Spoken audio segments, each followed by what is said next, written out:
இதுவரைக்கும் கர்த்தர் உங்களை ஆசீர்வதித்தது உண்மைதான், கர்த்தர் உங்களை நடத்தினது உண்மைதான். ஆனா அதை எடுக்க எடுக்க அது என்ன செஞ்சிச்சுன்னா குறைஞ்சிச்சு. கரெக்டா இல்லையா சொல்லுங்க பாப்போமே.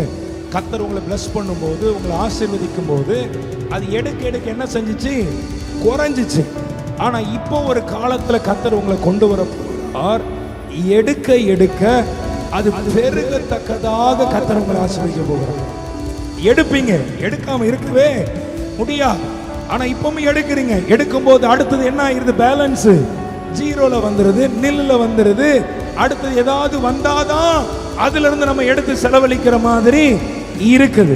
ஆனா எத்தனை பேர் விசுவாசிக்கிறீங்க? இனி வருகிற காலத்துல நீ எடுக்க எடுக்க ஒரு குறையாத ஒரு மகிமையின் வாழ்க்கைக்குள்ளாக ஐயா நீங்க எடுத்துக்கிட்டே இருப்பீங்க. அவள் எடுத்துக்கொண்டே இருக்கிறாள்.